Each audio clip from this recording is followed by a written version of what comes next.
Olá! O assunto do Teoria e Prática de hoje é marketing e comunicação. Falar em marketing é fácil, muita gente sabe sobre ele, mas será que sabe de fato como funciona o marketing? Para falar sobre o assunto, eu estou no estúdio com Pedro Marcílio, que é especialista em comunicação e também VP da Mídia 13 Propaganda e Marketing. É um prazer tê-lo conosco, Pedro. Eu gostaria de iniciar falando sobre a sua formação. Você tem aí já um belo caminho na área. Como que você começou nessa área? Olha, comecei como todo mundo, ralando muito. Como todo início, muito difícil, tudo e tal, e principalmente nesse mundo da comunicação, sempre foi e até hoje dominado por grandes corporações ou grandes agências, foi uma luta bastante forte. Bastante complicada. Forte mesmo, bem complicada. Há quantos anos na área? Eu estou há 36 anos na área. 36 anos. 36 anos na área. Trabalhando mais em quais regiões? Basicamente São Paulo. Basicamente São Paulo. Vamos dizer assim, com base em São Paulo, mas Certo. com um olhar para o Brasil e para o mundo. Né? Sim, porque as empresas praticamente que você trabalhou, Sim. elas olhavam de fato para o mundo. Sim, tá. Mas já teve experiências fora do Brasil também. Também.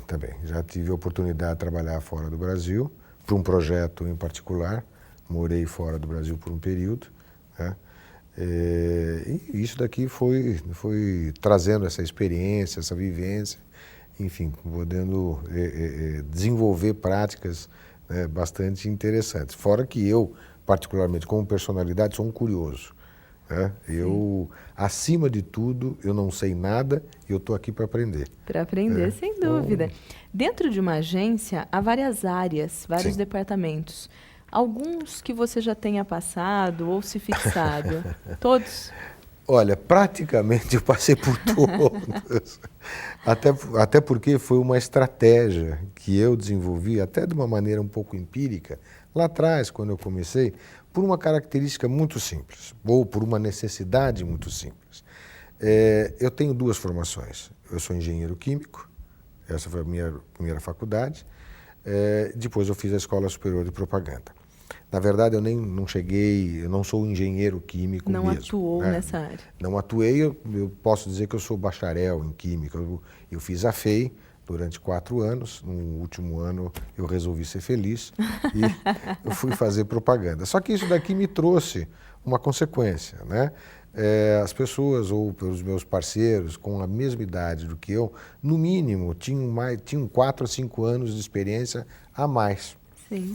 Então eu tracei uma pequena estratégia, e isso acho que foi muito mais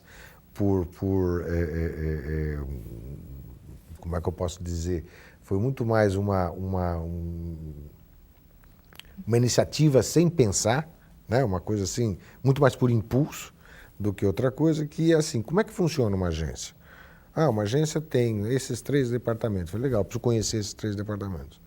Então, eu comecei a trabalhar em agências muito pequenas, mas muito pequenas mesmo.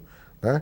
Então, eu fui diretor de arte, fui redator, passei por mídia, passei por produção, atendimento e planejamento. E é interessante porque uma agência pequena, são poucas pessoas fazendo tudo. Exatamente. Então, isso daqui te dá um campo de visão bastante grande. Sim, uma bagagem imensa. Muito grande. E isso, sem dúvida nenhuma, foi a minha grande alavanca para a entrada na primeira grande agência na época. Qual foi a primeira? Chamava Publitec. Ela tinha os principais clientes dela, era Pirelli, fios e cabos e pneus, e o Banco Mercantil. Ele já é um salto bastante grande na sua carreira. E na Publitec, o que era a tua especialidade? Era atendimento. Atendimento. Por que eu optei pelo atendimento e planejamento? Porque eu percebi que o atendimento tem que ter um dos diferenciais do atendimento ou do planejamento, mas vamos falar especificamente do atendimento, é ter uma visão do todo da agência. Entender o que cada departamento faz, quando faz e como eles se interligam. Então, ao invés de, não sei se foi uma boa decisão, mas ao invés de eu ser mandado, eu preferi mandar, no bom sentido. Dependia muito de você. Exatamente, porque o atendimento, ele é a porta de entrada. É ele que vai buscar, ele que faz o primeiro contato com o cliente, é ele que transforma aquela informação dada pelo cliente, que nós chamamos de briefing, transforma aquilo numa linguagem de comunicação para dentro da agência e especificamente para as áreas que estão envolvidas num determinado projeto, e ele encaminha isso para todo mundo. E aí você começa a ter a sua primeira experiência de gestão. Sim, é verdade. Porque você precisa ser o gestor, o grande maestro dessa equipe, né? Então você precisa saber sincronizar muito bem quando é que a criação vai estar desenvolvendo um determinado tipo de campanha, como é que isso interliga com a mídia, quando o planejamento está envolvido, como é que o planejamento faz a primeira parte, depois se envolve com a criação, quando a criação se envolve, que hora que você envolve a produção e assim por diante. Então, realmente, já existem figuras de linguagem que diz que o atendimento é aquele maestro ou aquele cara que toca 7 instrumentos ao mesmo tempo. E sabe o que é interessante? Porque um aluno, quando sai da faculdade, muitas vezes ele tem que começar como atendimento. Sim. E alguns acreditam que isso não é viável, que é sim. muito ralado, que é Sim. muito difícil. Mas, de fato, é ali que se aprende. Sem dúvida. Sem É ali dúvida. que você consegue experiência. É verdade, porque da minha experiência acadêmica, já que eu posso falar assim, é muito normal, até porque eu também fui um número nessa estatística. Quando eu entrei na Escola Superior de Propaganda, se me perguntasse o que você gostaria de trabalhar, onde você gostaria de trabalhar, na criação. Todos. Né? Todo mundo quer na criação. Né? Porque realmente é um lugar mais gostoso, apaixonante, tal, tudo. Visualmente é o que mais aparece. Aparentemente. Sim. Aparentemente e hoje você tem razão, é aquilo que mais aparece, né? Porque os prêmios são dados para a criação e assim por diante. Mas é meio complicado esse negócio, sabe? Sim. Porque tem outras áreas tão fascinantes quanto. A área de planejamento, você mexe com inteligência. E hoje o que mais se valoriza, ou sempre o que se mais valorizou, foi a inteligência. Sem dúvida. Né? O talento criativo é uma coisa fantástica. O talento com técnica fica mais incrível Melhor ainda. que é o que a gente vê aqui nos resultados daquilo que a gente vê na televisão, olha numa revista, enfim. Né? Agora, saber escolher o melhor programa, a melhor rádio e o melhor horário para isso é um privilégio de um pessoal da mídia. Sim, sem dúvida. Então, Né? tem diversos aspectos mesmo. Tem. Eu até vou, então, pedir para você segurar um pouquinho essa informação e nós voltamos no próximo bloco falando sobre ela. Tá ótimo. O Teoria e Prática volta já.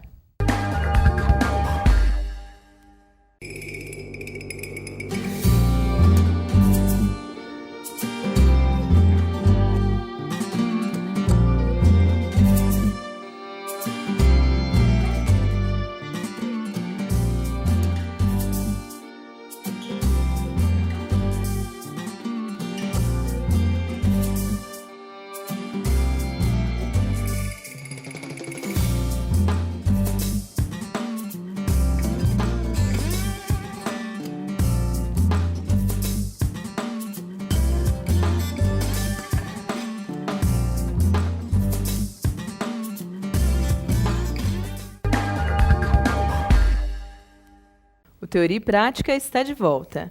Pedro, você falava no bloco anterior, então, de atendimento, a função do atendimento, mídia, criação, planejamento, mas você chegou à presidência, foi sócio de algumas agências.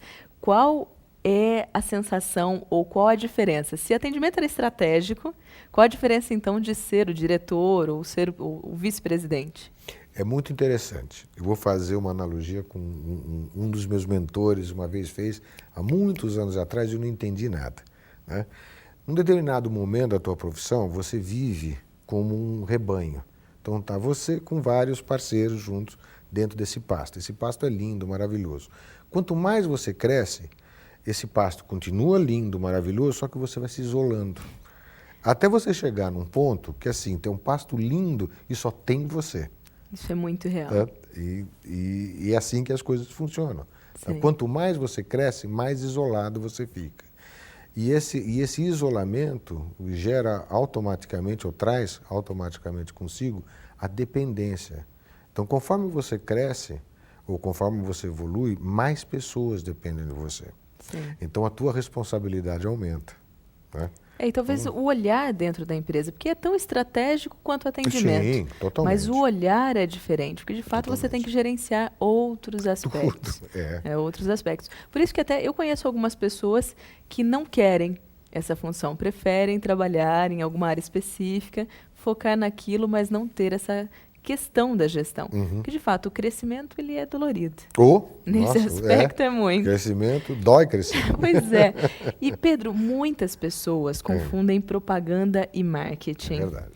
É diferente? É igual? Qual a diferença entre eles? Então vamos lá. Usando um pouquinho o conceito do programa, né, que diz teoria e a prática, na verdade, a teoria é muito básica, né?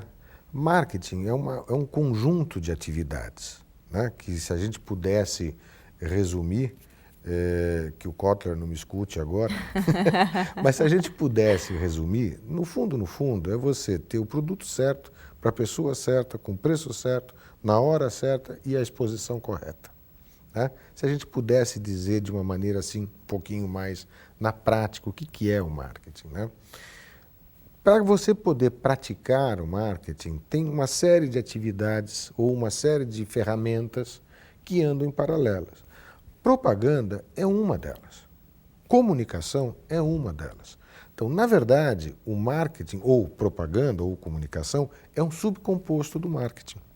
Não adianta você ter uma comunicação brilhante se você tem um produto que tem um problema de fabricação. Sim. Né? Não adianta você ter uma comunicação brilhante se você tem um problema de distribuição. O teu produto não chega no ponto de venda, ou não chega até o consumidor. Então, tudo isso anda junto. Então, existem pessoas que são especialistas em desenvolvimento de produto, desenvolvimento de preço, o que é o trade marketing, a parte de distribuição, isso tudo anda junto.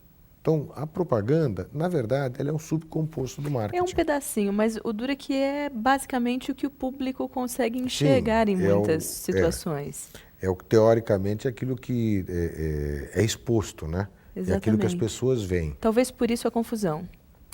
Provavelmente. E até você comentou que é a sugestão do programa, teoria e prática, o aluno que tem aulas de marketing, tem bastante teoria, ele pode simplesmente terminar a faculdade, pegar toda essa teoria e ele consegue colocar em prática? Vamos colocar de uma outra forma. Primeiro, ele deve aproveitar o máximo que ele puder de todo esse conhecimento que está sendo dado. Não importa se é numa situação de laboratório, né? Não importa, né? Porque isso aqui, em algum momento, lá na vida real, ele vai usar. Né? O que eu acho que não deveria ter, até para você poder administrar expectativas ou frustrações, é achar que o mundo ele é acadêmico. Sim. Tá? O mercado não é acadêmico. O mercado é cruel. Tá? Ele mata, ele valoriza, ele distingue, ele faz uma série de coisas. Eu costumo dizer que fazer marketing, primeira coisa que você tem que ter em mente, que marketing é um ser vivo. Você tem que olhar como se fosse um ser vivo. Que pode mudar o tempo todo. Completamente, ele reage a estímulos. É um ser vivo, ele reage a um estímulo. Dependendo do estímulo que você faz, ele se movimenta por um lado. Dependendo do estímulo que você deixa de fazer, ele se movimenta por um outro lado. Até porque são várias situações que existem em torno de um mercado, né, onde está sendo praticado um marketing, que tem que ser levado em consideração. Então, marketing é e tem que ser olhado como um organismo vivo. Certo. Então, de fato, ele deveria usar esse laboratório, mas não necessariamente acreditar que só aquele mundo existe. Não. E aí, acho que é até interessante nós levantarmos as expectativas ou as dificuldades dos empresários, porque talvez essa falta da prática do aluno ou de levar isso para o aluno, talvez seja de fato a dificuldade que o empresário tem de entender o marketing. Mas isso a gente fala no próximo bloco, ok? Tá ótimo. O Teoria e Prática volta já.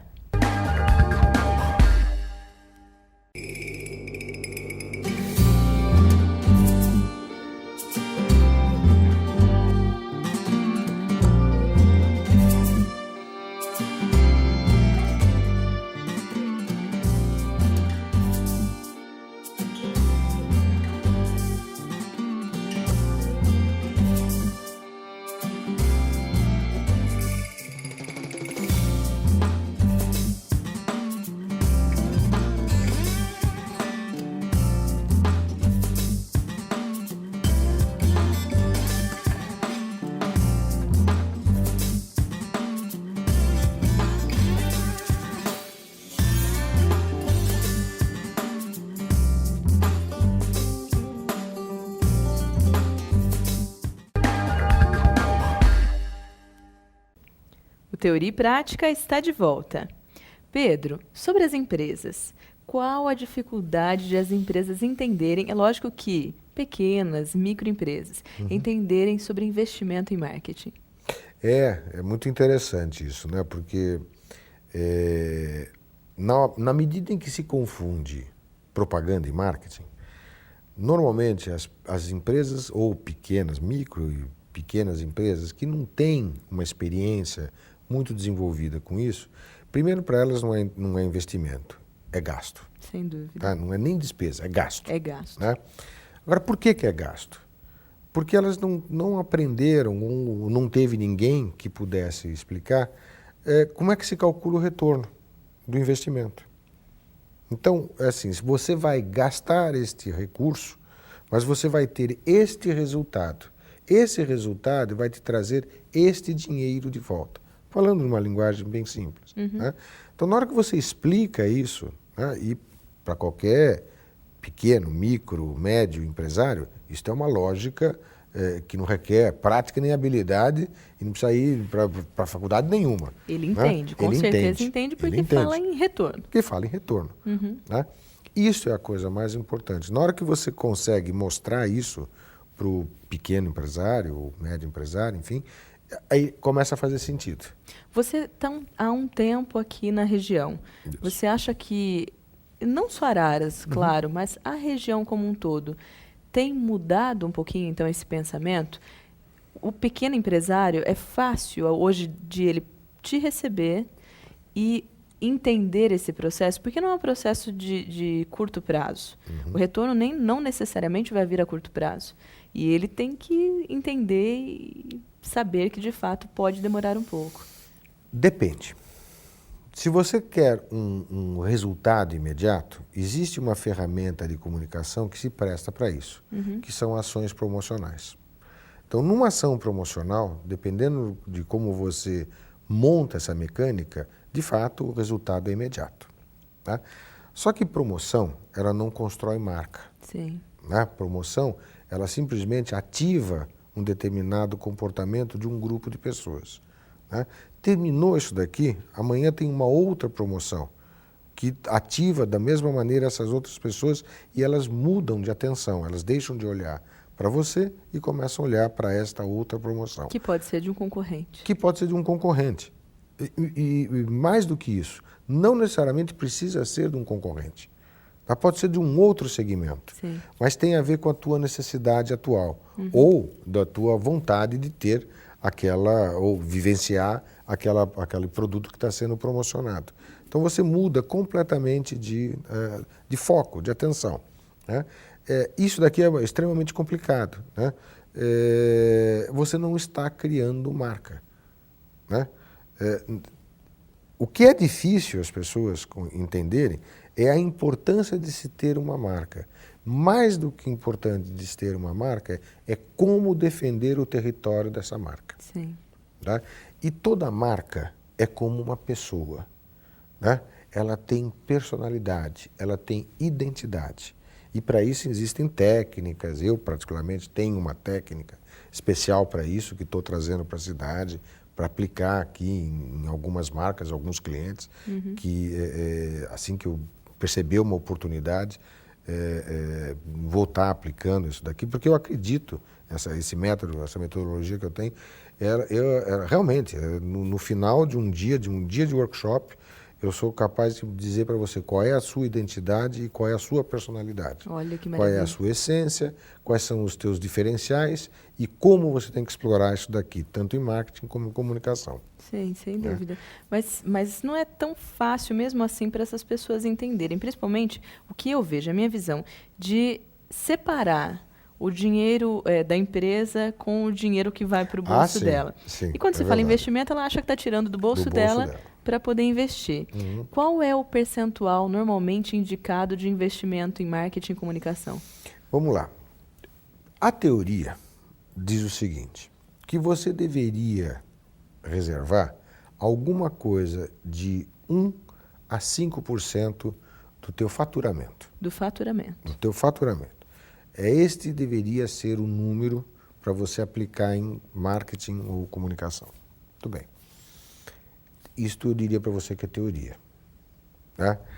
A prática é muito simples. O teu investimento está diretamente relacionado com os teus objetivos. Né? Então, brincando, eu diria o seguinte, não adianta você querer comprar um Mercedes se você tem dinheiro para comprar um Fusca. Sem dúvida. Tá? Então, de duas uma. Ou você ajusta o teu objetivo, ou você aumenta o teu investimento. Não tem outra forma. Não existe outra forma. Né? Normalmente, o que se faz, às vezes, um pouco, uma equação que às vezes não fecha lá na ponta, normalmente é que o objetivo está aquém do investimento. Tá? Ou além do investimento. Porque tanto de um lado quanto de outro pode complicar. Exato. Tá, eu Exato. quero falar mais sobre isso, mas a gente precisa então colocar no próximo bloco. Tá bom. Ok? Teoria e prática, volta já.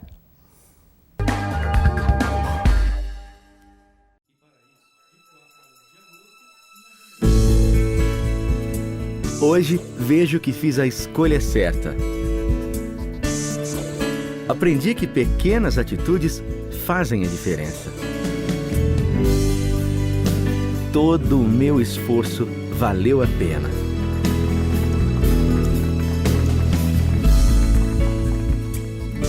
FHO Uniararas. Você é o que você escolhe.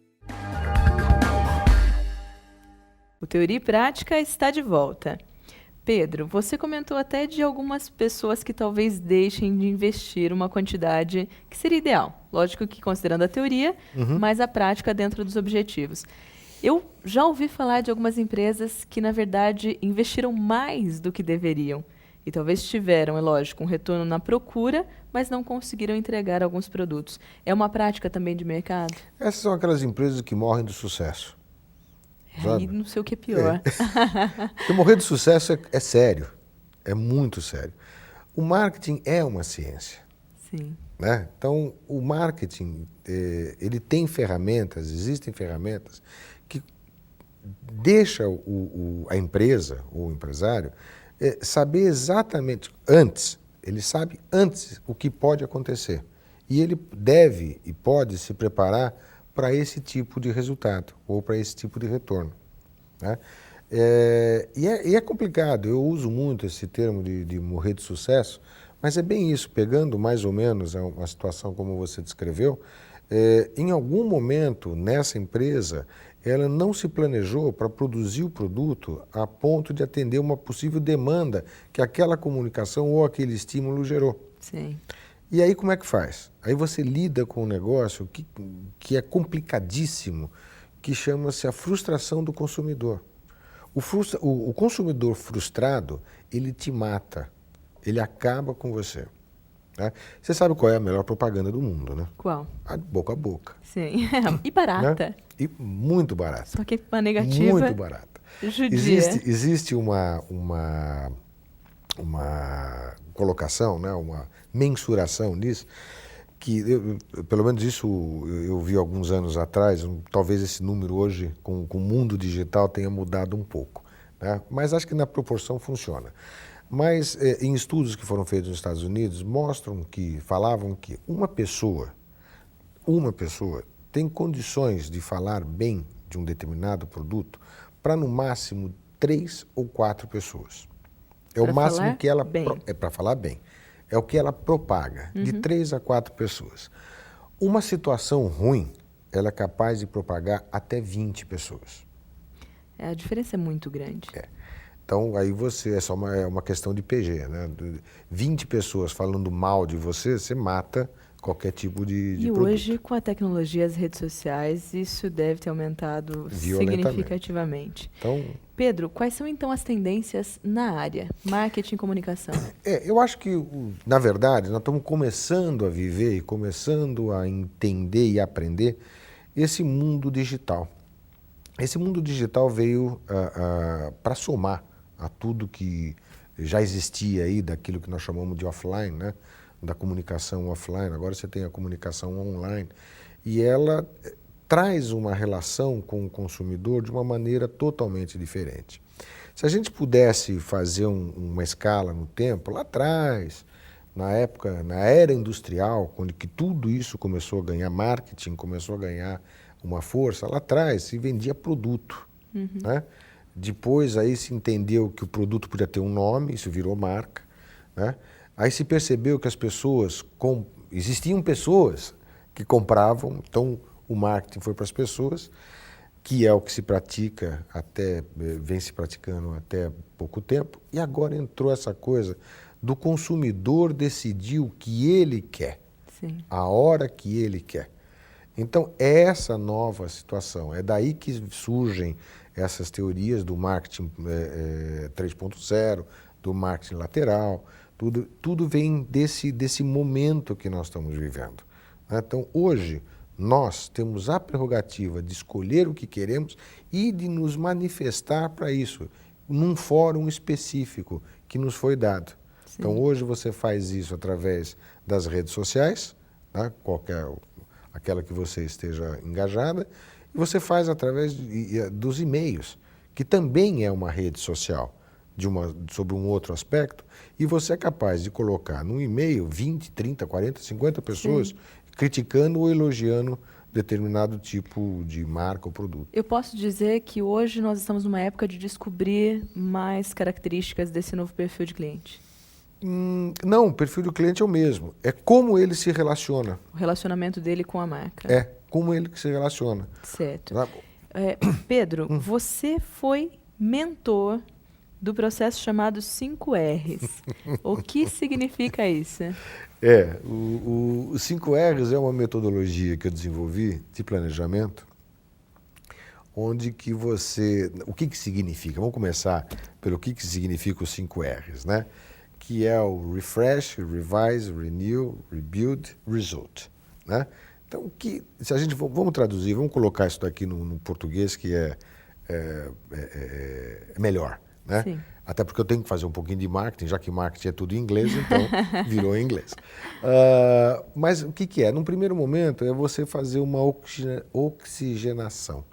É você entrar dentro de uma empresa e entender tudo aquilo que como é que ela se movimenta e como é que ela se relaciona internamente.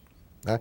É muito comum, às vezes que eu apliquei esse meu método, que você começa a perceber que existe uma distância muito grande entre o que pensa uma diretoria ou um dono e como um executivo interpreta aquela ordem e executa aquela ordem. Sim. Às vezes existe um gap tão grande, uma distância tão grande, que é muito engraçado isso. Aí você não entende por que o resultado lá na frente é diferente daquilo que foi projetado.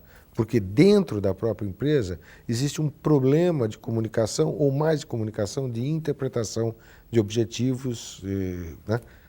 Por assim dizer. Então você faz esse mergulho dentro da empresa, e não importa o tamanho da empresa. Não importa. Isso pode ser uma empresa de 10 pessoas, de 5 pessoas, como uma multinacional ou uma grande empresa nacional com 100, 200, 300, 500 pessoas. Até porque os departamentos são meio iguais. Sim. Né? A coisa funciona mais ou menos Esse é o primeiro R. Esse é o primeiro R. E depois... Tá. Uma vez que você fez isso, você fez essa oxigenação ou você entendeu a situação, eu criei uma matriz que eu chamo de matriz de desassociações. Certo. Então, onde que eu vou entender onde estão as desassociações? Daquilo que foi planejado, como é que está sendo executado, por exemplo. Né? Então, nessa hora, nessa matriz, ela se materializa onde está o problema. Né? Aquilo que eu falo não necessariamente é aquilo que eu penso. Sim. Ou ao contrário, aquilo que eu penso não necessariamente é aquilo que eu falo. Então, eu consigo colocar isso dentro de uma matriz. A partir daí, eu vou encontrar quais são os pontos críticos. A primeira parte, o primeiro R, já me permitiu, nessa oxigenação, já me permitiu identificar aonde estão esses pontos críticos. E aí eu começo a fazer a atuação nesses pontos críticos. Para eu ir para uma terceira fase, que é criar um modelo diferente. Um modelo de pensamento, um modelo de organização um pouco diferente, sem desestruturar a companhia. Simplesmente é como se ela se reorganiza do ponto de vista de estrutura interna, de como os comandos acabam trafegando dentro dessa empresa. Feito isso, eu tenho a faca, o garfo e o queijo na mão para poder fazer uma reconstrução, ou começar a reconstruir essa empresa que seria o rebuild. Sim. Aí entram os planos de ação. Certo. E aí você consegue fechar com o todos resultado. esses 5 R's. Exatamente. Certo. Pedro, a gente não tem mais tempo, infelizmente, mas eu vou até deixar as portas abertas, porque foi um prazer tê-lo aqui Obrigado. conosco. E eu quero mesmo que a gente defina outros temas dentro da área, porque, de fato, a tua experiência vai trazer muitas contribuições para o nosso Teoria e Prática. Obrigado, vai ser um prazer. Eu que agradeço o convite, eu me sinto muito lisonjeado de estar aqui, podendo trazer um pouquinho só dessa minha experiência. Obrigada, Estou aqui para aprender. Maravilha, obrigada. Obrigado a você. O Teoria e Prática deixa com vocês o e-mail para sugestões e dicas, teoriaprática@uniararas.br. Até a próxima.